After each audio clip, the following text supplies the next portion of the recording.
Hello everyone. It's James again.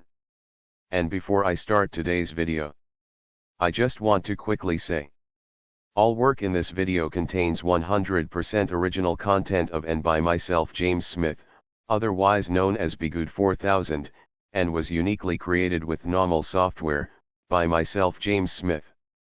As I purchased commercial rights from NAWMAL to produce my unique and original video with this software. Commentary is uniquely my own thoughts, feelings, and expressions. Now that I have that out of the way, I do hope your day is going better than fantastic. And I do apologize for my absence for a few days here. I had some important things to take care of, along with getting much needed rest. Rest is so important, especially when you have gone through and or going through narcissistic abuse. However, you have to know when to break free of that rest and get back out there in life and live it well. Because what can happen is you will likely get into a state of not feeling like you haven't gotten enough rest constantly, and you can stay in this mode for a long time. Thus ruining your life even further because you aren't out there living your life. Again, more tricks by the narcissist. Because they know what this type of treatment does to their targets. But that's another topic for another video. With that said, I wanted to expand upon my last video like I had mentioned earlier. And that's regarding the topic of loneliness. And narcissists exploiting and targeting those that are lonely. Because you see, narcissists can and sometimes do get entangled with those that have healthy backgrounds. And they target them if they deem they have something the narcissist wants. And they can and oftentimes do great damage in such relationships like they can do in any relationship they enter into. However, the main advantage this target of the narcissist has is family, friends, and lifelong healthy connections with others. So when it's over, and or when they are able to break free, they can really focus on their healing and they can get back to center a lot faster. Because as I just mentioned, the narcissist can take a lot out of you even years after you've escaped them. You can have great bouts of fatigue, tiredness and a mental cloudiness. And I believe a great amount of that has to do with being in fight or flight mode constantly. And then escaping and not being in it anymore. Because when you are in such a mode, the amount of stress chemicals that are released in your body aren't good for you if it happens on a regular basis. Because this mode of being is meant to be a one-off. A help to get you out of a bad life happening so you can survive. So it's a survival mechanism. But when you and your body are in such a mode, for long periods of time, months, years, or decades, I believe it can have a great effect on the output of such body and mood regulating chemicals in your body. Thus it's very common to see people that grew up in such homes or that were in such romantic relationships or so-called friendships. It's common to see them sleep all day for months. They might have a hard time to get motivated to do things that are to better their life. So forth and so on. So the person that has been at an even keel for most of their life, if they get entangled with one of these dangerous narcissists, once they escape, they have not a perfect chance, but a better chance I believe at getting back to center. Because for one, their bodies being more used to being at an even keel, but also due to the amount of support they have. And this is why narcissists by and large love to pick those that were raised in a home by a narcissist. Because the way our bodies regulate are off to begin with. And though love bombing can affect everyone, someone that grew up in a home with lots of love, and they know what normal is, they might be taken aback when someone goes over the top with things. That's why you have to be careful of those love bombing in small doses. Which again is another topic for another video. But it's something to think about. Because narcissists adapt. They don't get better by and large. They just figure out a way to get the supply they crave. But if this healthy person sees what's going on, they might not be overtaken by a narcissist's love bombing. Because they are already at center.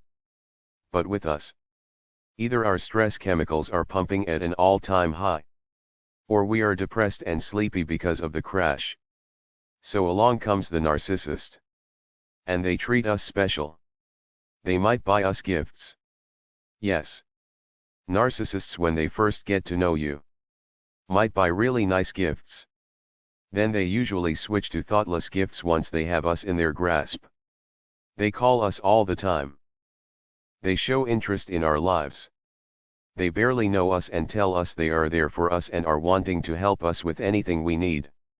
And guess what? This makes us get out of being depressed, tired, and out of feeling fight or flight. We start feeling good. Great even. We get out of bed with a spring in our step, and a glow to our skin. We have something to look forward to.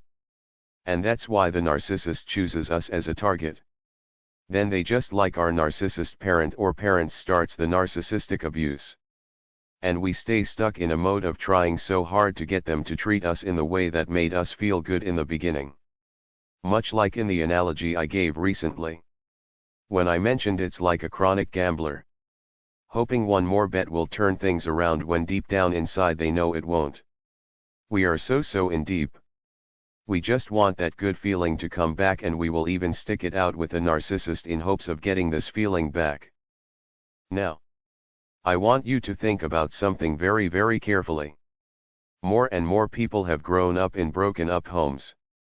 At least in the Western world. It's common. And even praised in the media by and large, and in television shows and movies. Which I believe encourages others to go down this path of creating such dysfunctional families. So you have more and more people that grew up in broken homes. Maybe some with narcissism involved. Maybe some without. But emotional scars on one's life and heart nonetheless. More and more workplaces have become more and more toxic by the day, it seems. Where those that lie and mistreat others seem to be rewarded with titles of manager, supervisor, and even CEO. And now you have things happening in the world where personal interactions have almost completely gone away. And what do you think narcissists are thinking about all of this? I know jumping into a narcissist's mind is a bad place to be. But for a second, jump in there and think. Think hard. What do you think they are thinking about all of what is happening in the world? You see, though people are starting to wake up. At least some people are starting to wake up about what narcissism is all about. And they are starting to avoid people that show the red flags and negative traits of a narcissist. But, they are still people. They are still human beings with feelings. They are still human beings that are by and large social by nature. And the narcissist knows this fact. They know, though you are learning about narcissism, the world isn't conducive for you to put these learnings into practice. They know that, just like we've talked about before, a narcissist can be a grocery store clerk. They can be a plumber. They can also be a big-time societal influencer, or someone that calls the shots on how society is supposed to operate and function. And if a narcissist is working at a grocery store, they will likely work their way up to management to have hiring and firing abilities over others, thus creating and molding a work culture and environment into the way they want it to be. They will literally shape and mold it to where, if you don't agree with what is going on, there will be a serious problem. So it will end up being a toxic work environment. Well, what happens when you have narcissists at the top of society, where they can mold and control how society functions and operates? That's right. You will then eventually end up with a toxic society, with people scared to speak up. Because those that control such a society, just like the grocery store analogy, are narcissists. Well, that's pretty bad. But people were learning to sidestep some of these toxic people in life and in society. But all of a sudden the ability to live and move in a normal manner came to a halt. And what do you think narcissists started to think? That's right. These people will eventually forget about their new boundaries. And they will forget about the information they learned regarding narcissism. They will just want to be loved and made to feel important. You see, narcissists adapt. They by and large don't get better. They don't see big or small problems in the world as a sign they need to get things together and fix their lives and to do better. And to treat people better. They see small and big things that happen in life as a way to get more narcissistic supply. How can they adapt? How can this or that situation be another way for them to morph their way into things? And weave their way into someone's life? Someone that is starving for love. How they can manipulate and con this person into opening the door to their life, so to speak, so they can walk right on in. And do what narcissists do best. To make false promises of love and friendship. And then to over time control this person and ruin their life. Ask yourself. Why are marriage, divorce and family laws still the same? When it seems to have produced for the most part broken societies. Or at least been a big part of things. Don't most people that want to do better self-reflect and try to do better? That's right. They do. But those that are narcissists don't. They aren't capable of such actions.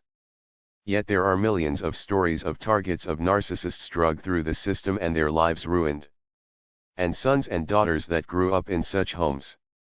That once they were old enough started to speak out and say how their lives were ruined by such a system. However, the system keeps right on going. No acknowledgement of getting things wrong. No self-reflection on the misery and pain it's put upon innocent people. But then you ask yourself, who's benefiting from this entire mess? And that's narcissists. And others with deep and toxic personality disorders.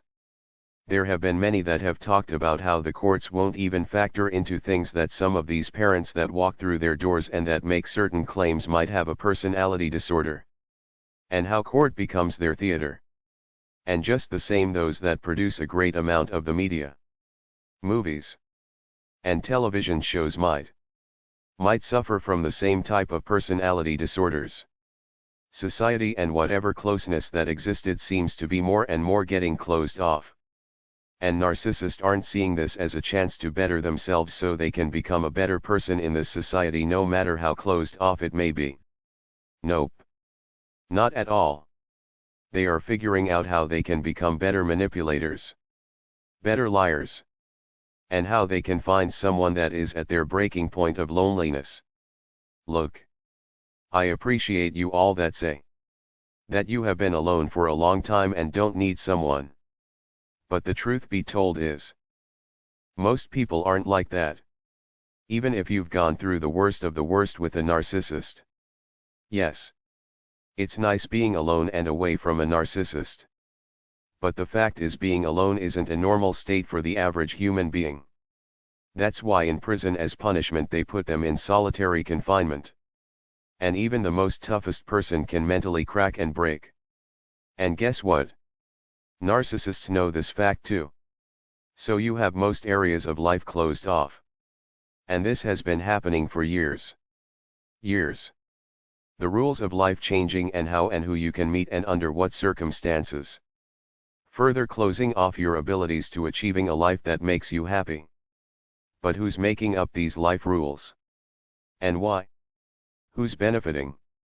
You see, narcissists love to divide people. Because it allows them to push their narrative and to get people to believe their lie. And it also allows them a chance to work on individual targets' vulnerabilities. The term puppet master is accurate and real. They know how to move people like chess pieces on their board. In the way and manner they want them to move in. And they know how to take advantage of each move each person makes. They are the ones that come up with the game rules. They induce your movements. And they know how to capitalize on your movements. So the short of it is, narcissists are always engineering ways to control your life and ways to get more and more supply from not just you, but everyone they can. And that means those that are in roles of societal influencers in society will likely use their roles to induce such movements of the average person. So they can feed on their misery and pain. And so they can make a lot of money. And this same thing allows the lower level narcissist to slide into more people's lives. Because more people are lonely than ever before. Narcissists don't try to better themselves. They adapt to become better liars and manipulators. And if you have a narcissist that is a book publisher, chances are they will publish books that will not only make them a lot of money, but they can see sowing dysfunction in society. Just like the narcissist boss at your job. They won't do things that will improve your work environment. However, they will do things that will make your work environment dysfunctional. All the while acting like they care about everyone. It's time we all put on our armor, so to speak, and understand the world we live in. Narcissism is a big problem in our society. What's the answer? Well, as for me, I pray. But I also speak. I speak here to you and anyone that will listen. And if anything, please understand, your loneliness will be used as a tool against you. And it's a tool that the narcissist will use to engineer a new way to gain supply from as many people as they can. Something to think about. Well, that's all I have for today. Thank you so much for viewing my content. It really means a lot to me. And if you are so inclined, please subscribe and click the notification bell to be alerted of new content I produce. And please don't forget to like and comment and share. And if you are so inclined to support even further, you can do so by the way of Patreon. With that said, I do hope your day is blessed. And until next time, bye for now. And be good to yourself.